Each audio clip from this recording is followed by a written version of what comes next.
저녁에는 그 얼굴이 천사의 얼굴과 같더라 하는 제목으로 하나님 말씀 전하도록 하겠습니다. 우리의 신앙생활은 언제나 은혜로 충만해야 합니다. 하나님께서 주신 은혜를 받아야지 기쁘고 행복한 신앙생활 할 수가 있습니다.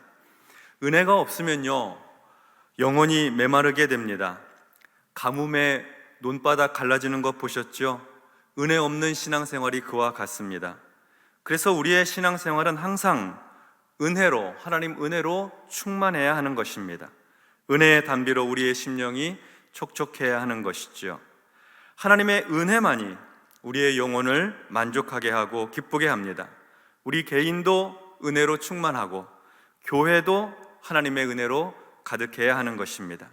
그래서 우리는 무엇보다도 하나님의 은혜를 사모해야 해요.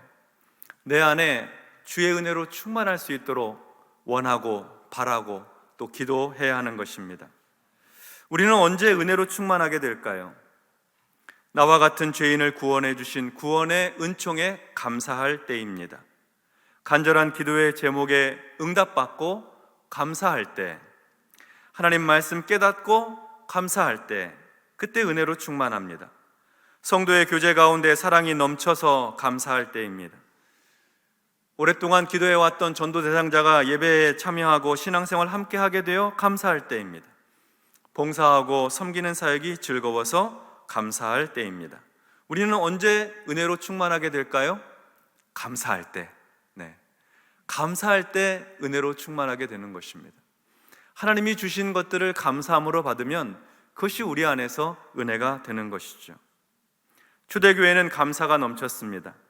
얼마 전에 헬라파 과부들이 매일의 구제에서 누락되는 일들이 있어서 원망이 있었습니다만 곧 사도들의 지도력으로 어려움을 극복하고 다시 은혜로운 신앙생활을 하게 되었습니다. 성령과 지혜가 충만한 사람들에게 칭찬을 받고 인정받는 사람들 7명을 선택하여서 안수하고 초대교회의 행정과 사무를 위임해 주었습니다. 그러자 다시 교회 안에 감사가 회복되고 기쁨이 가득하게 되었습니다. 사도행전 6장 7절의 말씀을 보니까 하나님의 말씀이 점점 왕성하여 예루살렘에 있는 제자의 수가 더 심히 많아지고 허다한 제사장의 무리도 이 도에 복종하니라, 이렇게 말씀하고 있습니다. 초대교회가 다시 은혜로 충만하게 되었습니다. 하나님 말씀은요, 점점 왕성하게 증거되었고요. 그래서 예루살렘에서 예수님을 따르는 제자의 수가 더 심히 많아지고, 그리고 더욱 충격적인 것은 허다한 제사장의 무리가 십자가의 도에 복종하게 되었다는 데 있습니다. 주님의 복음 앞에 제사장 무리가 엎드리게 되었습니다. 이것은 유대교회에 있어서 상당히 충격적인 일이었고, 그리고 위협이 되는 일이었습니다. 유대인들 사이에서 당황스러울 수 있는 사건이었던 것이죠. 그러다 보니 유대교 지도자들 뿐만 아니라 유대교에 열심히 있는 유대인들이 이 초대교회 성도들을 경계하고 그리고 초대교회를 견제하였습니다. 오늘 본문에서도 그러한 정황을 짐작하게 하는 일이 있습니다. 8절과 9절의 말씀입니다. 스데반이 은혜와 권능이 충만하여 큰 기사와 표적을 민간에 행하니 이른바 자유민들, 즉 구레네인, 알렉산드리아인, 길리기아와 아시아에서 온 사람들의 회당에서 어떤 자들이 일어나 스데반과 더불어 논쟁할세. 초대교회에서 성도들의 선택을 받아서 안수받고 섬기는 일꾼들 중에 스데반이라고 하는 사람이 있었습니다. 스데반은 교회 안에서 헬라파 과부들의 구제를 위해서 섬겼습니다. 여러 교회 내의 행정적인 일들, 사무적인 일들 보았지요. 뿐만 아니라 스데반이 은혜와 권능이 충만하여서 교회 밖에서도 여러 기사와 큰 표적들을 일으켰습니다. 스데반을 통하여서 사람들에게 기적이 일어나는 것입니다. 아마도 병고침의 기적, 또 귀신이 쫓겨나가는 역사가 일어났겠지요. 그렇지 않아도 유대교 사람들에게 있어서 초대교회가 갈수록 부흥하고 예수 그리스도의 복음이 왕성하게 선포되며 허다한 제사장의 무리도 다 교인들이 되었는데, 이렇게 계속해서 기사와 표적이 나타나게 되니 유대교에 열심히 있는 사람들에게 있어서는 상당한 부담 또 위협이 되고 있었던 것입니다.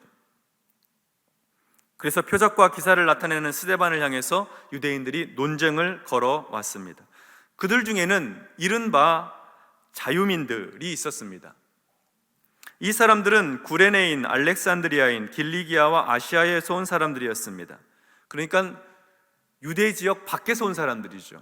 근데 이 사람들을 가리켜서 이른바 자유민들이라고 표현한 것으로 보아서 이 사람들의 조상들, 아버지 세대 그리고 할아버지 세대가 아마도 종으로 팔려왔거나 포로로 끌려간 사람들이었을 가능성이 높습니다.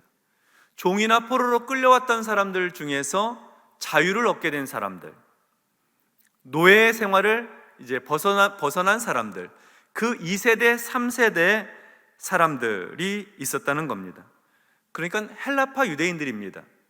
디아스포라 유대인들이죠. 이 사람들이 자신들만의 회당을 만들어서 운영을 하고 있었습니다. 스데반도 헬라파의 유대인이라서 그들에게 복음을 전했던 모양입니다. 그들은 자유민이라 스스로 자랑스러워했습니다. 그런데 스데반은 자기 스스로 그리스도의 종이라고 생각을 했습니다. 그들은 자유민이라고 여겨 자랑스러워했고 스데반은 그리스도의 종으로서 기뻐하였습니다. 예수님의 권위와 능력 아래서 살았기에 스데반은 그리스도의 종이었습니다. 그러나 사실 자유민들이라 일컬었던 그 사람들, 모세의 율법 아래 율법의 종으로, 죄의 종으로 살고 있었고 스데반은 그리스도 예수 안에서 참 자유인이었습니다. 더 이상 율법이 스데반을 매지 못하였습니다. 더 이상 죄가 스데반을 짓누르지 못하였습니다. 누가 종이고 누가 자유인입니까? 그런데 이 자유민들이 회당에서 스데반과 논쟁을 벌입니다. 무슨 논쟁이었을까요? 10절과 11절입니다. 스데반이 지혜와 성령으로 말함을 그들이 능히 당하지 못하여 사람들을 매수하여 말하게 하되 이 사람이 모세와 하나님을 모독하는 말을 하는 것을 우리가 들었노라 하게 하고, 스데반은 지혜와 성령으로 충만하였습니다. 믿음으로 충만했어요. 하나님의 성령으로 충만하고 하나님의 지혜로 가득한 스데반의 말을 이 자유민들이 능히 당해내지 못하였습니다. 여러 사람들이 한 사람의 말을 당하지 못한 것입니다. 유대교에 충성하고 유대교에 열심을 다하는 사람들이 이 스데반의 말을 당해내지 못한 것이죠. 율법적인 주장이 은혜의 주장을 이기지 못하였습니다. 업적과 행위로 구원받는다는 논리가 하나님의 은혜로, 십자가의 은혜로 구원받는 논리를 이기지 못한 것입니다. 소위 자유민들이라는 그 사람들이 논쟁에서 밀렸습니다. 초대교회의 흥왕이 위협적이어서도 경계했는데 이렇게 논쟁에서 지니까 더 기분이 나빴습니다. 말싸움에서 지면 기분 상하기 마련이죠. 그래서 자유민들이라는 그 사람들은 다른 사람들을 매수하여서 스데반에 대하여 거짓 증거를 하게 하였습니다. 비겁합니다. 정정당당하지 못합니다. 사람들을 매수하여 하는 거짓 증거가 이렇습니다. 이 사람, 이 스데반이라는 사람이 모세와 하나님을 모독하는 말을 했다는 겁니다. 우리가 그 말을 들었다는 것입니다. 그들의 증거가 모세를 모독했다는 것에서 그들과 스데반 사이에서의 논쟁이 율법에 대한 것임을 짐작할 수 있습니다.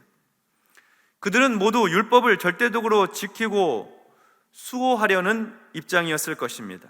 그런데 스데반은 율법이 아니고 은혜를 강조했습니다. 십자가는 율법이 아니라 은혜이기 때문입니다. 십자가는 하나님께서 우리 인생들을 사랑하신다는 것이고 그 아들 예수 그리스도를 십자가에 내어주심으로 죄인들을 구원하셨다는 은혜의 상징입니다. 그러니 모세의 율법을 강조하는 사람들, 행위와 그리고 자신들의 이 업적을 강조하는 사람들과 예수 그리스도의 십자가 은혜를 강조하는 스데반 사이에서 논쟁이 되었던 것이죠. 하나님을 모독했다는 것은 아마도 율법을 주신 분이 하나님이시니 율법을 폐하려고 주장하는 말이 곧 하나님을 모독하는 것이라고 생각했다는 뜻일 것입니다. 그래서 사람들을 매수해서 하는 말이 스데반이 하나님과 모세를 모독했다는 것이죠. 이렇게 사람들의 주장과 목소리가 커지자 유대인들이 움직입니다. 유대인들은 모세의 율법과 하나님의 이름을 매우 신성시했기 때문에 그들의 가치관에서 벗어나는 일에 대하여서 공분을 일으켰던 것이죠. 12절부터 14절까지의 말씀 보겠습니다. 백성과 장로와 서기관들을 충동시켜 와서 잡아가지고 공회에 이르러 거짓 증인들을 세우니 이르되 이 사람이 이 거룩한 곳과 율법을 거슬러 말하기를 마지 아니하는도다. 그의 말에 이 나사렛 예수가 이곳을 헐고 또 모세가 우리에게 전하여 준 규례를 고치겠다 함을 우리가 들었노라 하거늘. 소위 자유민들이라고 하는 사람들이 사람들을 매수하여서 스데반을 고발하게 되자 백성과 장로와 서기관들이 움직였습니다. 그래서 스데반을 붙잡아다가 공회에 세우게 되었습니다. 유대인의 공회는 법정 최고 기관입니다. 재판이 이루어지고 판결에 따라서는 아주 큰 곤혹을 치러야 합니다. 우리 예수님께서도 장로들과 대제사장들과 서기관들에게 정죄를 받으셨고 또 많은 사도들도 공회에서 위협을 당하고 채찍질을 당한 바 있습니다. 공회와 유대교 종교 지도자들, 그 재판정은 이름만으로도 매우 위압감이 느껴지는 장소였던 것이죠. 바로 그곳에 스데반을 세워 놓았습니다. 그리고 고발하는 말이 스데반이 이 거룩한 곳, 즉 예루살렘 성전을 거슬러서 말하고 모세의 율법을 거슬러 말했다는 겁니다. 내용은 나사렛 예수가 이 성전을 헐고 또 모세가 전해준 율법을 고치겠다고 했다는 겁니다. 아마도 스데반이 예수님께서 유대인들과의 논쟁에서 성전된 자기 육체를 가리켜 하셨던 말씀으로 자유민들에게 복음을 전했던 것 같습니다. 우리도 잘 아는 말씀이죠. 요한복음 2장 19절로 22절의 말씀입니다. 예수께서 대답하여 이르시되 너희가 이 성전을 헐라 내가 사흘 동안에 일으키리라. 유대인들이 이르되 이 성전은 46년 동안에 지었거늘 내가 3일 동안에 일으키겠느냐 하더라. 그러나 예수는 성전된 자기 육체를 가리켜 말씀하신 것이라. 죽은 자 가운데서 살아나신 후에야 제자들이 이 말씀하신 것을 기억하고 성경과 예수께서 하신 말씀을 믿었더라. 성전이 어떤 곳입니까? 성전의 근본은 모세의 성막에 있습니다. 그리고 그 성막을 거룩하게 하는 것은 모세가 시내산에서 하나님께로부터 받은 십계명 돌판이 들어있는 여호와의 언약궤 때문입니다.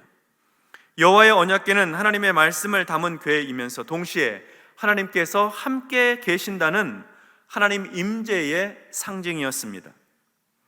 그래서 다윗도 자신의 왕국을 세울 때에 하나님의 임재의 상징인 바로 그 여호와의 언약궤를 다윗성으로 모셔오려고 했던 것입니다. 그리고 하나님의 임재를 간절히 구하면서 장막 가운데 있는 여호와의 언약궤를 성전 지어서 그 성전에 모시려고 했던 것이죠. 다윗 시대에는 그걸 하지 못했습니다. 다윗의 아들 솔로몬의 시대에 비로소 성전을 건축하고 여호와의 언약궤를 모심으로 성전은, 예루살렘 성전은 하나님의 임재를 상징하는 거룩한 장소가 되었습니다. 다시 말씀드리지만 성막의 거룩함, 성전의 거룩함은 그 건물에 무슨 거룩한 요소가 있어서가 아니라 그 안에 있는 하나님의 임재의 상징 여호와의 언약궤가 있었기 때문입니다. 하나님께서 계신 곳이 바로 거룩한 곳이기 때문입니다. 예수님은 이러한 성전의 전통이 자기 자신에게 옮겨지고 이전되었다고 보셨습니다. 왜냐하면 예수님이 하나님의 말씀 자체이셔서 언약궤 안에 들어있는 돌판과는 비교할 수 없기 때문입니다. 그리고 예수님이 성자 하나님이시기 때문에 예수님의 존재 자체가 하나님의 임재와 동일시되므로 이스라엘의 성전 전통은 곧 예수님으로 옮겨지게 되었다 하는 말씀입니다. 그래서 예수님은 너희가 이 성전을 헐라 하신 말씀을 통해서 눈에 보이는 예루살렘 성전 뿐만 아니라 더 근본적으로 본질적으로는 예수님의 육체, 자신의 육체를 가리킨 말씀이었던 것이죠. 제자들은 예수님께서 부활하신 후에야 이 말씀의 뜻을 바로 이해할 수가 있었습니다. 스데반은 바로 이 예수님의 말씀을 가지고서 복음을 전했습니다. 예수님이 성전이시다. 성전이신 예수님께서 죽은 지 3일 만에 부활하셨다. 이 예수님을 믿어 구원받는 것이다. 율법 준수해서 구원받는 것 아니고 예수 믿어 구원받는 것이다. 이렇게 예수님의 십자가와 부활을 증거했던 것이죠. 이것은 모두 사도들이 전한 복음, 사도 바울이 전한 복음의 핵심이었습니다.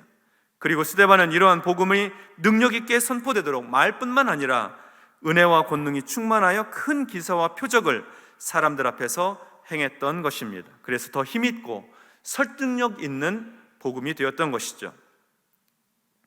이에 공회에 모였던 사람들은 모두 분에 가득 차게 되었습니다. 감히 모세의 율법을 거스르고 예루살렘 성전을 거스름으로 하나님의 이름을 욕되게 하였다는 것입니다. 그래서 이른바 자유민들과 백성들과 장로와 서기관들이 스데반을 향하여서 분노의 눈빛을 가졌습니다. 인상을 찡그리고 날카롭게 쳐다보는 눈빛이었다는 거죠. 그들과 다르게 스데반은 매우 평안하였습니다. 15절 말씀 보겠습니다. 이 말씀 같이 한번 합독하도록 하겠습니다. 공회 중에 앉은 사람들이 다 스데반을 주목하여 보니 그 얼굴이 천사의 얼굴과 같더라. 아멘. 네. 공회 중에 앉아있는 사람들은 다 분노한 사람들이에요. 눈빛이 날카로워요. 째려보고 있어요. 그런데 스데반의 얼굴은 마치 이 세상 사람의 얼굴 같지 않고 천사의 얼굴과 같았습니다. 밝았습니다. 얼굴에서 빛이 났고 평안하였습니다. 두려움이라고는 찾아볼 수가 없었습니다. 그의 입가에는 미소가 있었습니다. 그것은 스데반 개인의 배포가 컸기 때문이 아닙니다. 평소 그의 인격이 품이 넓어서도 아닙니다. 스데반의 얼굴이 천사의 얼굴과 같을 수 있었던 것은 그가 성령과 지혜로 충만하였기 때문입니다. 하나님의 은혜로 충만하였기 때문입니다. 그 안에 생명의 기운이 넘쳤기 때문입니다. 예수 그리스도의 십자가와 부활의 은혜로 그 복음으로 가득했기 때문에 그리스도의 영이 스데반을 사로잡고 있었기 때문에 그의 얼굴이 천사의 얼굴과 같을 수 있었던 것이죠. 스데반 개인의 성품, 자기 본성이 얼굴을 밝게 만들어주지 않았습니다. 자기는 예수 그리스도와 함께 십자가에 못 박혔어요. 대신에 그리스도의 영이 자신을 사로잡고 있었기 때문에 사람들의 험상궂은 얼굴에도 불구하고 평온함을 유지할 수 있었고 복음의 능력 가운데 사로잡혀 있었기 때문에 얼굴은 해와 같이 빛나고 천사의 얼굴과 같을 수 있었던 것입니다. 성도 여러분, 구원받은 감사로 충만한 사람은, 십자가의 은혜로 가득한 사람은 천사의 얼굴과 같습니다. 성령과 지혜로 충만하니까요. 인생의 주인이 바뀌었으니까요. 인생의 주인이 완전히 바뀐 사람은 세상의 위협으로부터 두려워하지 않습니다. 왜냐하면 자기 속에 두려워하는 자아가 없기 때문입니다. 나는 죽고 내 안에 예수께서 살아계신 사람은 세상의 염려와 걱정 때문에 삶의 근본이 흔들리지 않습니다. 고난과 어려움을 예수님께서 이기시고 사망 권세를 이기시고 부활하셨으니 인생의 주인이 바뀐 사람은 평안한 것입니다. 담대한 것입니다. 그래서 스데반의 얼굴이 천사의 얼굴과 같았던 것이죠. 오늘 저녁에 우리는 우리 안에 계시는 성령님, 내 안에 계시는 그리스도의 영을 다시 확인하는 저녁이 되기를 바랍니다. 내 인생의 참된 주인이 누구이신지, 나는 죽고 나는 날마다 죽고 내 안에 예수께서 사시는 인생으로 사는 그런 존재로서의 우리 자신을 다시 한번 확인할 수 있게 되기 바랍니다. 이제 내가 사는 것은 내 안에 예수님께서 주인으로 사시는 것입니다. 내가 살아가는 모든 인생에서 그래서 드러나는 분은 예수님이 되시는 것이죠. 내가 살아가는 과정 속에서 드러나는 것은 나의 옛 자아가 아니고 나의 죄된 본성이 아니라 그것은 다 십자가에 못 박고 내 안에 살아계신 예수 그리스도께서 드러나시고 나타나도록 하는 것입니다. 그것이 바로 성령과 지혜로 충만한 사람, 믿음으로 충만한 사람의 모습이 되는 것이죠. 우리가 잘 아는 갈라디아서 2장 20절에 보면 내가 그리스도와 함께 십자가에 못 박혔나니 그런즉 이제는 내가 사는 것이 아니요 오직 내 안에 그리스도께서 사시는 것이라. 이제 내가 육체 가운데 사는 것은 나를 사랑하사 나를 위하여 자기 자신을 버리신 하나님의 아들을 믿는 믿음 안에서 사는 것이라 하고 말씀하셨습니다. 사도 바울은 예수 믿는 사람 누구나 다 인생의 주인이 바뀐 사람들이라고 가르쳐주고 있습니다. 이 밤에 성령께서 우리의 영혼을 충만하게 하여 주시고 우리 영혼을 사로잡아 주시어서 우리가 이러한 믿음 안에 살게 하심으로 스데반과 같이 그 얼굴이 천사의 얼굴과 같이 평온하고 빛나는 인생으로 살았으면 좋겠습니다. 세상에 걱정스러운 일 얼마나 많으세요? 염려되는 일도 많고 우리를 지치게 하는 일도 많잖아요. 그러나 오늘 밤에 성령께서 우리를 사로잡아 주심으로 말미암아 염려되고 근심되는 일 있어도 그리스도께서 내 안에 역사하심으로 우리의 마음에 평강을 주시고 말할 수 없는 기쁨과 감사로 하나님의 은혜로 가득한 밤이 되셔서 우리의 표정이 바뀌고 다시 생기가 넘쳐나고 새 힘을 얻는 복된 시간이 되시기를 주님의 이름으로 축원합니다. 아멘.